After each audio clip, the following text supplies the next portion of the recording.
जय हिंद दोस्तों, आप सभी का स्वागत है आज के इस कमाल के वीडियो में। अगर आप अभी अभी सुपरवाइजर बने हैं या फिर कल एज ए सुपरवाइजर ज्वाइन करने जा रहे हैं तो आपको ये वीडियो जरूर जरूर देखना चाहिए, क्योंकि एज ए सुपरवाइजर आपके साथ बहुत सारी घटनाएं होने वाली हैं।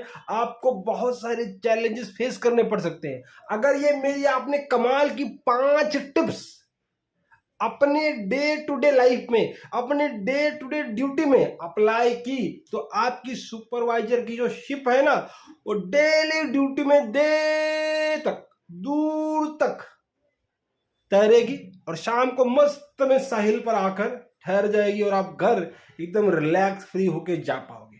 ठीक है, तो पहला जो पॉइंट है मेरा वो है ब्रीफिंग। ठीक है, ब्रीफिंग सर तो हम लोग डेली करते हैं ना ना ना, ध्यान से सुनिए। अगर आप एज ए सुपरवाइजर कल किसी साइट को ज्वाइन करने जा रहे हैं तो एक काम कीजिए, आधे घंटे पहले उस साइट पर जाइए। क्या कीजिए, जाकर देखिए कि टोटल स्ट्रेंथ 24 घंटे में यहां पर साइट पर कितना लगता है। दूसरा, पोस्टिंग कितनी कितनी है और वहां पर काम क्या क्या है। और फिर क्या कीजिए, पोस्टिंग के हिसाब से देख लीजिए नॉर्मल गार्ड जो हर पोस्ट पर गलतियां करते हैं काम के दौरान, उसको मिलाकर एक मस्त कड़क चाय की तरह एक ब्रीफिंग कड़क बना लीजिए और ब्रीफिंग को फिर क्या कीजिए, डिलीवर कीजिए सारे गार्ड्स को। डे 1 से मेजोरिटी जो गार्ड्स हैं आपके फैन हो जाएंगे, आपके फॉलोअर हो जाएंगे। और बस फॉलोअर हो गए, मेजोरिटी अपने साथ है तो सरकार अपनी है। लोकतंत्र में होता क्या है, सरकार किसकी बनती है, जिसके साथ मेजोरिटी होती है। तो मेजोरिटी गार्ड डे 1 से आपके साथ हो जाएंगे इस कड़क चाय वाली ब्रीफिंग के वजह से, और फिर आपकी सरकार बन जाएगी। अब सरकार को चलाने के लिए आपको पॉइंट नंबर 2, टिप्स नंबर 2 पर भी ध्यान देना है। Daily observation. क्या ऑब्जर्वेशन रहेगा, तो आप पेट्रोलिंग जब करेंगे तो क्या करना है, जो साइट की कमियां हैं वो तो आपको एडमिनिस्ट्रेशन टीम को गिनानी है। साथ में क्या कीजिए, अपने गार्ड को काम करते हुए देखिए, वो गेट मैनेजमेंट कैसे कर रहा है, वो विजिटर मैनेजमेंट कैसे कर रहा है, वो की मैनेजमेंट कैसे कर रहा है, वो मटेरियल मैनेजमेंट कैसे कर रहा है, वो कॉन्ट्रैक्टर वेंडर मैनेजमेंट को कैसे कर रहा है। इसको आप दूर से खड़े कर ऑब्जर्व कीजिए। ऑब्जर्वेशन में देखिए वो कॉमन मिस्टेक्स क्या कर रहा है, वो गलतियां क्या कर रहा है, उसको अपनी डायरी में नोट कीजिए। इंस्टेंटली उसको टोकने की जरूरत नहीं है। इन सारे जो ऑब्जर्वेशन को लीजिए, डायरी में लिख दीजिए। दूसरे दिन जब आप ब्रीफिंग में जाएंगे तो इन्हीं सारी पॉइंट्स को बिना किसी का नाम लिए हुए उनको बताना है। एक बात ध्यान रखना फ्रेंड्स, कभी भी अपनी टीम को डीमोरलाइज्ड मत करना। क्लाइंट कितना भी कहे ये गधे हैं, खच्चर है, साले किसी काम के नहीं, कोई काम नहीं करते, एक ढंग काम से नहीं होता, लेकिन कभी भी आपको अपनी टीम को डीमोरलाइज नहीं करना है। आपको ऐसे कमेंट्स वगैरह नहीं करने। देखिए क्लाइंट क्या है, वो तो क्लाइंट है, बोल दिया उसने, लेकिन आपने ऐसा बोल दिया, क्या होगा, आपकी छवि वहीं से खराब हो जाएगी, क्योंकि उनके काम से आपका रिपोर्ट कार्ड तैयार हो रहा है।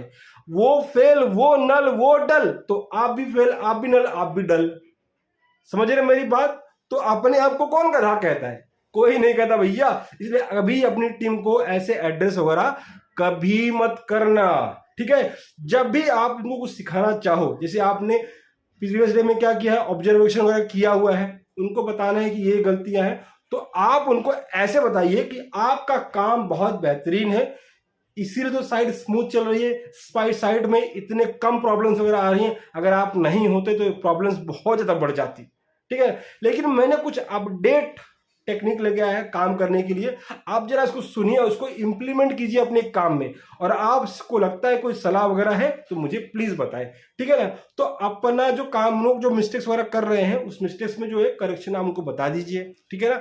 अगर किसी ने कोई शंका वगैरह भाई को क्वेश्चन वगैरह किया तो क्वेश्चन का उसको आंसर कर दीजिए। फिर क्या होगा, इस तरह से आप day by day, day by day, day by day, day by day क्या होगा, 1% इंप्रूव करते करते करते करते करते क्या हो जाएंगे, एकदम बढ़िया काम करने लगेंगे।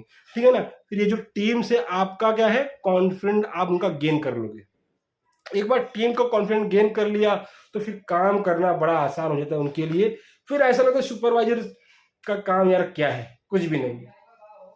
पॉइंट नंबर 3, एक कॉमन मिस्टेक जो न्यू सुपरवाइजर करते हैं, आप साइट पे जाओगे नए नए तो क्या होगा, कुछ लोग आपकी बातें नहीं सुनेंगे, आपकी बातें नहीं मानेंगे। तो आप क्या करते हो, आप अपने सीनियर को अप्रोच करते हो, अपने सिक्योरिटी मैनेजर को, एरिया ऑफिसर को, ठीक है, सिक्योरिटी ऑफिसर को, उनको अप्रोच करते हो कि सर ये गार्ड वाहियात है, झंडू बाम है, ये टाइगर बाम है, ये मेरी बात नहीं सुनता है, मेरी बात नहीं मानते सर, ये लोग मेरी बात नहीं मानते, ये पर्टिकुलर ग्रुप है, इनका ये है वो है।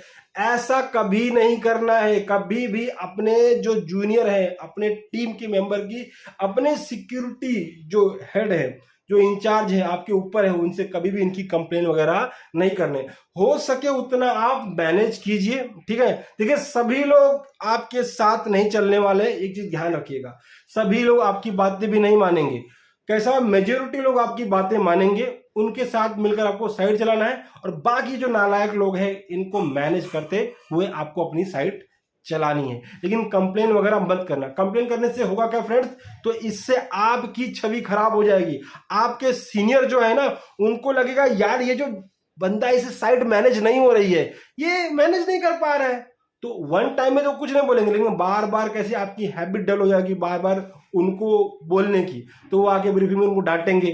तो क्या होगा, इससे आपकी इमेज डाउन हो जाएगी और उनकी इमेज अप हो जाएगी। तो इसलिए आपको ध्यान रखना है कि कभी भी अपने जो सबऑर्डिनेट्स हैं, आपकी टीम मेंबर है, उनको कभी भी कोई बात, कोई कंप्लेन वगैरह आपके सुपीरियर से नहीं करनी है, आपको ही वो मैनेज करना है।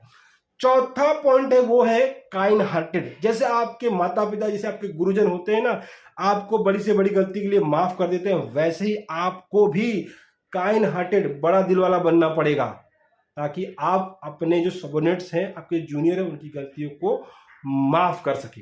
देखिए फ्रेंड्स, आप भले वहां पर एज ए सुपरवाइजर डिप्लॉय है, लेकिन आपका काम कैसा होना चाहिए, आपका काम एज ए असिस्टेंट होना चाहिए।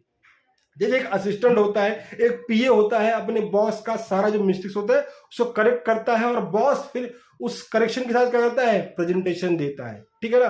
तो वैसे ही क्या करना चाहिए आपको, आपकी जब गार्ड वगैरह गलतियां करे ना, तो उसको हाईलाइट नहीं करना है, आपको ये अप्रोच रखना है कि कैसे मैं इसको बचा लूं और कैसे ये मैटर को मैं सॉल्व कर दूं।